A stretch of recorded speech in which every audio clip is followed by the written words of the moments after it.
ہماری زندگی میں کچھ واقعات، حادثات، معاملات، کچھ چیزیں ایسی پیش آتی ہیں کہ جس سے انسان کو سبق ملتا رہتا ہے، اور اگر انسان کی نگاہ عبرت کی نگاہ ہو تو وہ بہت کچھ سیکھ کر بہت کچھ کر سکتا ہے۔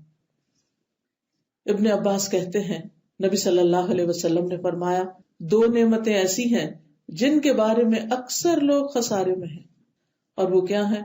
الصحۃ والفراغ، ایک تندرستی اور دوسرے فراغت، فرصت، وقت کا ہونا، کوئی بڑی ذمہ داری نہیں، کوئی بڑا کام نہیں، اور پھر بھی سارا دن کچھ نہ کر کے دینا، ادھر ادھر کی سوچیں سوچتے رہنا۔ تو وقت کا ضائع کرنا جو ہے وہ موت سے زیادہ سنگین ہے۔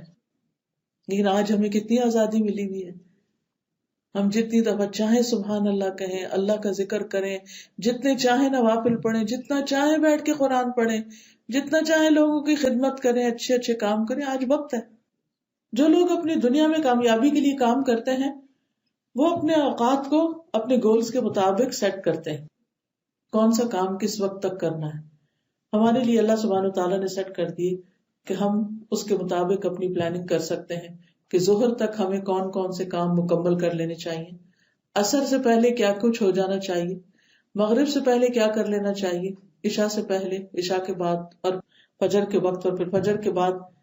تو اتنا زبردست ٹائم ٹیبل ہے کہ جس میں انسان اپنے دن کے اوقات کی بہترین تقسیم کر سکتا ہے، اور پھر کانشیس بھی رہتا ہے کہ اچھا اب کیا وقت ہو گیا، اب کیا وقت ہو گیا، اور وہ گھڑی کی سوئی کے ساتھ ساتھ دوڑتا رہتا ہے۔ جیسے گھڑی کی سوئی نہیں رکتی، اسی طرح بندہ مومن بھی اچھے عمل کرنے سے نہیں رکتا۔ تو اچھے کاموں میں اور وقت کو بہترین استعمال کرنے کی چند ٹپس میں آپ کو دوں گی۔ ان میں سب سے پہلی بات یہ ہے کہ کیونکہ قیامت کے دن سب سے پہلا سوال نماز کے بارے میں ہوگا، اس لیے نمازوں سے دن کا آغاز کریں، نماز کو اپنی پرائرٹی نمبر 1 رکھیں، اپنے دن کے ٹائم ٹیبل کو نمازوں کے ارد گرد بنائیں۔ یہ نہیں کہ سارے کاموں میں جہاں کوئی تھوڑا سا وقت ملا وہاں نماز ڈال دیں، چاہے آخری وقت ہو، نہیں، ایسے نہیں کرنا۔ الحمدللہ ہر ایک کے پاس فونز ہیں، اسمارٹ فونز ہیں، ایپس ہیں، اذان کے وقت سب کی اذانیں شروع ہو جاتی ہیں، تو اپنے دن میں دیکھیں کہ اچھا نماز کس وقت آ رہی ہے۔ پھر اس کے بعد آپ دیکھیں کہ اچھا مجھے فجر سے ظہر تک کے بیچ میں کون سے کام کرنے ہیں، کہ بڑا چنک ہے ٹائم کا۔ پھر ظہر اور عصر میں تو اس میں مجھے کیا کرنا ہے۔ ایسا نہیں کہ میں ظہر کی نماز پڑھ کے ایسا کام شروع کر دوں جو مغرب سے پہلے ختم نہ ہو۔ کچھ لوگ اس وقت شاپنگ کرنے نکل جاتے ہیں، کچھ اور ایسا کام کرتے ہیں کہ وہ عصر بہت ہی لیٹ کر کے پڑھتے ہیں۔ تو آپ نے فرمایا تلک صلاۃ المنافق، یہ منافق کی نماز ہے، تلک صلاۃ المنافق، تلک صلاۃ المنافق۔ پوچھا گیا کون سی نماز؟ آپ نے فرمایا کہ جو دھوپ کے پیلا پڑنے کا انتظار کرتا رہتا ہے اور پھر اٹھ کے 2-4 ٹھونگے ایسے مارتا ہے جیسے مرغ دانے چنتا ہے زمین سے۔ تو آخری وقت میں نماز جو پڑھی گئی ہے نا، وہ اس کا کوئی فائدہ نہیں۔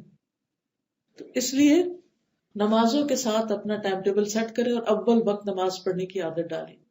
ٹھیک، خوش قسمت ہیں وہ جن کی صبح کا آغاز تہجد سے ہوتا ہے، لیکن اگر آپ اس ہائیسٹ لیول پر نہیں بھی تو فرض کے درجے میں تو ہونا ہی ہونا ہے، اور وہ فرض کا درجہ کیا ہے؟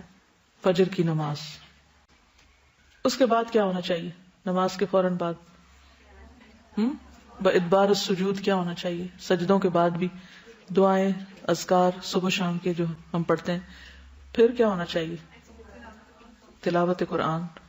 تلاوت قرآن آپ واک کرتے ہوئے بھی کر سکتے ہیں اور بیٹھ کے بھی کر سکتے ہیں۔ پھر کیا ہونا چاہیے؟ ایکسرسائز۔ اچھا، پھر اذکار کے کیا فائدے؟ صبح شام کی دعاؤں کے کیا فائدے؟ عافیت ہے، حفاظت ہے، پروٹیکشن ہے، اور ایک اطمینان ہے کہ اب ہونا کچھ نہیں، بس میں اللہ کی حفاظت میں آ چکی ہوں، رائٹ۔ پھر ایک اور چیز یہ ہے کہ سب سے اہم کام صبح کے وقت میں کریں، پرائم ٹائم میں، اور جن پر زیادہ دماغ نہیں لگتا وہ کام شام میں کریں۔ یہ کپڑے دھونے ہیں، کھانا پکانا ہے، صفائی کرنی ہے، اور اس طرح کی بہت ساری چیزیں ہیں، شفٹ کر دیں اس کام کو۔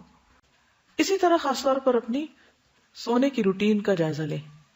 بعض اوقات آپ دن میں زیادہ سو گئے تو آپ کو رات کو نیند نہیں آتی، تو نیند کے مسنون اوقات کا بھی جائزہ لیں کہ سونے کے بارے میں نبی صلی اللہ علیہ وسلم کی سنتیں کیا ہیں۔